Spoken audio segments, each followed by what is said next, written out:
Hello everyone, welcome to Hindi with Richa channel. आज हमारे साथ है अंजलि पांडे। यहाँ पर इन्होंने अपने सेकंड अटेम्प्ट में जेआरएफ किया है। ये उन बच्चों के लिए एग्जाम्पल है जब हमारा पहली बार नेट हो जाता है लेकिन जेआरएफ नहीं होता तो हम काफी परेशान हो जाते हैं। तो यहाँ पर जब इन्होंने जेआरएफ किया इस बार तो काफी अच्छे नंबर से जो है इन्होंने जेआरएफ क्वालिफाई किया है। तो अंजलि, सबसे पहले तो आपको बहुत बहुत शुभकामनाएं। और यहाँ पर सबसे शुरुआत हम करेंगे, आप ये बताइएगा आपके कितने क्वेश्चन सही है और क्या आपकी परसेंटाइल रही है। मैम मेरे परसेंटाइल है 99.97 और मेरे मार्क्स हैं 215। जी 107 क्वेश्चन मेरे सही हुए थे। जी जी बिल्कुल, आपके जो है 107 क्वेश्चन सही हुए थे। आप बताना चाहेंगे पेपर वन और पेपर टू में कितने क्वेश्चन सही थे। मैम पेपर वन में मेरे 31 क्वेश्चन सही थे और पेपर टू में 76 क्वेश्चन सही हुए थे। 76 आपके क्वेश्चन सही थे। तो अंजलि, शुरुआत हम करेंगे क्योंकि अभी हाल ही में रिजल्ट आया है। तो जिन बच्चों को नेट हुआ है लेकिन जेआरएफ नहीं हुआ है, ऐसे काफी बच्चे हैं, मेरे पास भी काफी बच्चों का मैसेज आया है। तो जब आपका यहाँ पर दिसंबर 2023 में नेट हुआ था लेकिन जेआरएफ नहीं हो पाया, तो फिर आपने क्या किया, कैसे अपने आप को समझाया। तो जाहिर सी बात है, दुख होता है जब हमारा नेट हो जाता, जेआरएफ नहीं होता। तो सबसे पहले वे बच्चे क्या करें जिनका इस बार नेट हुआ है लेकिन जेआरएफ नहीं हुआ, तो वे थोड़े हताश है, तो आप उन्हें क्या कहना चाहोगे। मैम सिलेबस मैं ज़्यादा कवर नहीं कर पाई थी, मुझे लगता है इस वजह से मेरा जेआरएफ नहीं हुआ। तो इस बार भी टाइम कम ही था मेरे पास क्योंकि मैं दूसरे एग्जाम की भी तैयारी कर रही थी। जी लेकिन जो अगर आप नहीं भी पढ़ पा रहे हैं तो आपने जो एक वीडियो बनाया हुआ है कि सभी उपन्यास की भूमिका पढ़ लें, नाटकों की भूमिका और उसमें जो निर्देशक के वक्तव्य दिए हुए हैं, छोटी कहानियाँ याद कर लें, तो ये छोटी-छोटी चीज़ों से आपके मार्क्स बहुत ज़्यादा इंक्रीज़ हो सकते हैं। अगर आपको टाइम नहीं मिल रहा है पूरा टेक्स्ट पढ़ने का तो आप ये मतलब स्मार्ट तरीके से पढ़ाई कर सकते हैं। ये जो क्वेश्चन आते हैं एग्ज़ाम में उन्हीं पे फ़ोकस करें। बिल्कुल। तो यहाँ पर आपका कहने का मतलब ये है कि जो आपने नेट के एग्जाम में जो आपने गलतियां की थी, कि उनको मैंने थोड़ा सुधारा, देखा कि कहाँ कमी रही, ये काम आपने किया या नहीं। मैम किया था, पेपर को एनालाइज़ किया था। जी। तो जब आपको पता चला इस बार आपका जेआरएफ हुआ है और आपके 215 है, जो यहाँ पर नंबर बन रहे हैं, तो क्या रिएक्शन था घर वालों का जब उन्हें पता चला आपका जेआरएफ क्वालिफाई हुआ है।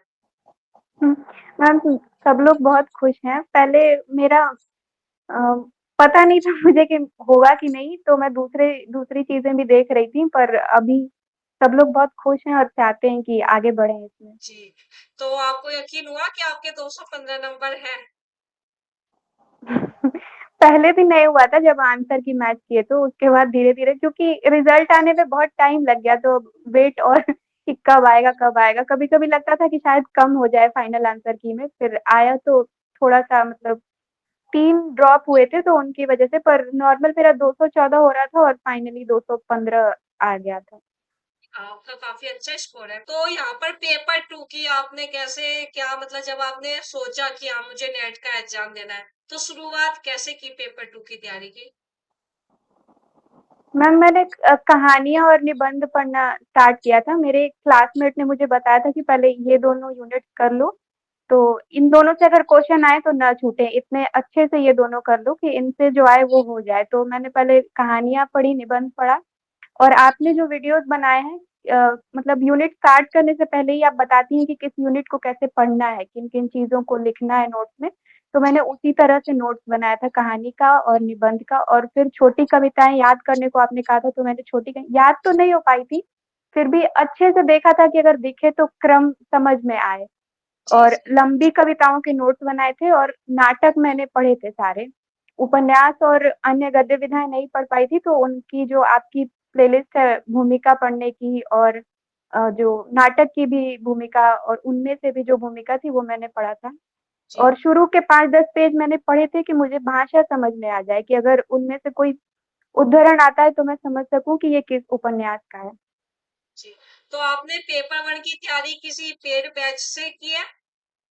नहीं मैम, फ्री बैच है। और पेपर टू की तैयारी के लिए आपने कोई बैच लिया है। नहीं मैम, मैंने सिर्फ़ आपके लेक्चर्स देखे थे और सेल्फ स्टडी की थी। यानी आपके जो 215 नंबर बन रहे हैं उसमें जो है बिल्कुल आपका जो है, ये नहीं है कि आपने कोई बैच लिया है जब भी आपका जेआरएफ क्वालिफाई हुआ है। नहीं मैम, फ्री में हुआ है। फ्री में हुआ है। तो जो बच्चे इंटरव्यू देख रहे हैं बस पढ़ने की लगन होनी चाहिए, जैसे अंजलि में थी पढ़ने की लगन। ये हमारा जो है यहाँ पर एक बन गया है कि यदि आप बैच लोगे, बच्चों के मन में रहता है अगर बैच ले लेंगे तो हमारा जेआरएफ हो जाएगा। मैं आपको बता देती हूँ, पढ़ना तो आपको जब भी होगा। तो यहाँ पर जो है बैच ले लो। आप भले ही जो है यहाँ पर पढ़ रहे थे, आप यूट्यूब पर क्लास देख रहे थे जैसा आपने बताया, तो आप अपने नोट्स बना रहे थे। जी मैम, नोट्स मैंने बनाया था। जी। तो जो भी बच्चे क्लास देखते हैं यूट्यूब पर, कोई भी क्लास देख रहे हो, तो उसके नोट्स जरूर बनाओ, वो आपके लिए काफी जो है यूजफुल रहेंगे। तो आपने शॉर्ट नोट्स भी बनाए अंजलि? मैम शॉर्ट नोट्स ही बनाती थी मैं ज़्यादा। जो एग्जाम से 10 दिन पहले रिवीजन किया जाए अच्छे से। और जो आपका एग्ज़ाम से पहले 2-4 दिन पहले जो लंबा वीडियो आता है जिसमें आप सारी यूनिट कवर करती हैं, उनको मैंने पूरा रट लिया था और उनसे बहुत क्वेश्चंस आए थे। हाँ, तो वहां मुझे से लगता है आप कि भी जेआरएफ ही की वजह से हुआ है। नेट से और जेआरएफ की जो छलांग है वो उसी से हुई है। जी, वो आपकी अपनी मेहनत है इसलिए हुआ है। तो यहाँ पर जो है पेपर वन के लिए कोई बुक आप बच्चों को रिकमेंड करना चाहोगे? मैम बुक मैंने नहीं पढ़ी थी, मैंने ली थी पर वो इतनी मोटी है कि मैं पढ़ नहीं पाई, मैं वीडियोज़ ही देखती थी।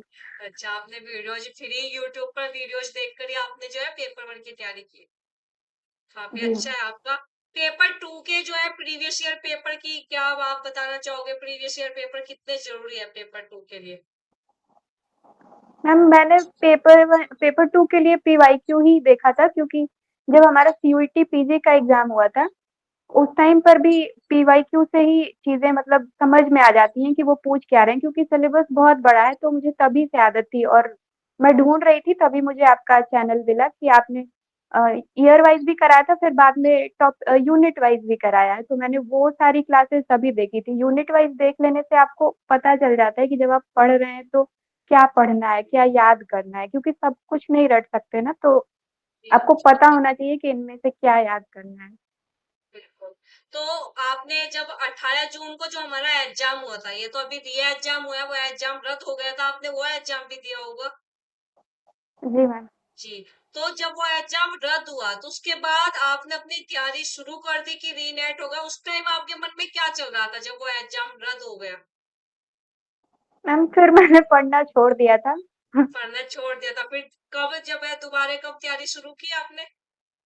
मैम जुलाई में मैंने पूरा हिस्ट्री, पॉलिटी, ज्योग्राफी ये सब पढ़ा है। अगस्त में मैंने फिर हिंदी पढ़ना शुरू किया है। अच्छा, आप किसी अदर कंपटीशन एग्जाम की भी तैयारी कर रहे हो? जैसा कि आपका पीछे का बैकग्राउंड देख के पता चल रहा है कि आप एक यूपीएससी एस्पिरेंट हो। जी मैम। जी। ये जो है बैकग्राउंड देख के पता चल जाता है, आपका बैकग्राउंड आप बता रहा है कि आप एक पढ़ने वाली बच्ची हो, हमेशा उसी में डूबे रहने वाली। पीछे ब्लैक बोर्ड भी दिखाई दे रहा है जिस पर अपने जो है थोड़े नोट्स लिखना, टाइप करना, ये सब चीजें। अच्छा है, पीछे मैप भी दिखाई दे रहा है। ये होता है क्योंकि यूपीएससी वाले बच्चे तो खास तौर पर जो है मैप को अपनी आंखों के सामने रखते हैं हमेशा। तो आपका टाइम जी टेबल क्या रहता है जब आप नेट की तैयारी कर रहे थे? मैम, आधा टाइम मैं जीएस को ही देती थी जो मेरा अदर एग्जाम है, और बाकी में मैं एक लेखक कोई लेके उनके बारे में रोज लिखती थी, उनकी सारी रचनाएं। और उन एक दिन में मैं टारगेट रखती थी कि एक व्यक्ति के बारे में सारा कुछ याद कर लूं और जितना हो सके लेक्चर्स देखती थी। एक वीक में एक यूनिट का टारगेट बना के मैंने किया था। ज्यादा फोकस मैंने 5 से 10 वाली यूनिट में ही रखा था क्योंकि हम बीए और एमए कर रहे हैं, क्लास किया है, तो जो बाकी यूनिट्स हैं उनका पहले से बेस ठीक होता है। जी। तो यहाँ पर आप यूनिट वन भाषा विज्ञान और यूनिट जो फोर है वैचारिक पृष्ठभूमि, इसमें ज्यादा परेशानी आती है। बच्चों को पूछते हैं कि जब आप इंटरव्यू लेते हो तो मैम ये वाला पूछे क्वेश्चन कि जो है यहाँ पर जितने भी जेआरएफ होल्डर है उन्होंने यूनिट वन और यूनिट फोर की तैयारी कहाँ से की? हम यूनिट 1 में जो दृष्टि वाली गाइड है उसमें जितने टेबल्स दिए हुए हैं वो सब इम्पोर्टेंट हैं, तो मुझे जितना याद हो पाया था मैंने सब याद किया था और आपके वीडियो से भी नोट्स बनाए थे उनके। यूनिट 4 मैंने उसमें गद्य की तरह दिया हुआ है, उसमें तो टेबल्स नहीं है, पर ज्यादा नहीं पढ़ पाई थी, थोड़ा बहुत पढ़ा था क्योंकि उनसे क्वेश्चन 3 से 5 ऐसे ही रहते हैं। हाँ, ज्यादा मुझे लगा टाइम वेस्ट होगा तो कभी कभी पढ़ा था बस।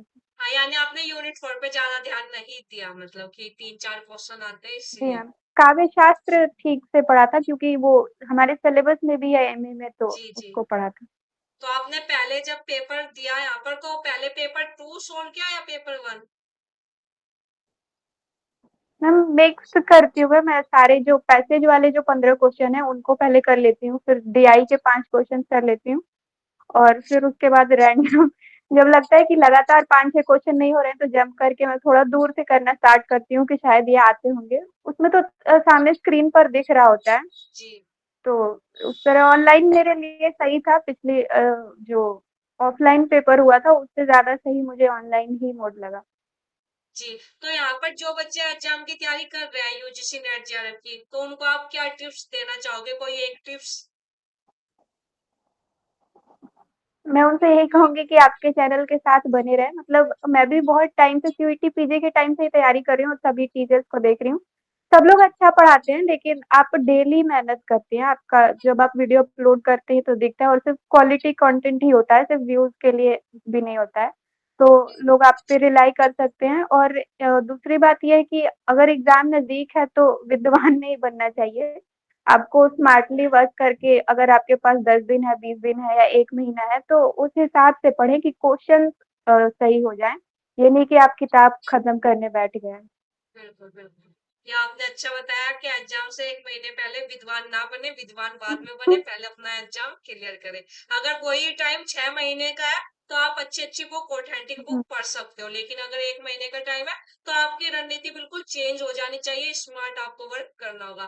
तो अंजलि, आपसे बात कर कर काफ़ी अच्छा लगा। तो यहाँ पर अंजलि के 215 नंबर बन रहे हैं, जो अपने आप में ही बड़ी बात है, काफ़ी अच्छा आपका स्कोर है। तो आपको बहुत-बहुत शुभकामनाएँ और आपका बहुत-बहुत धन्यवाद कि आपने अपना समय दिया हमें। हिंदी विद टीचर चैनल की तरफ से आपको बहुत-बहुत शुभकामनाएँ। Thank you ma'am.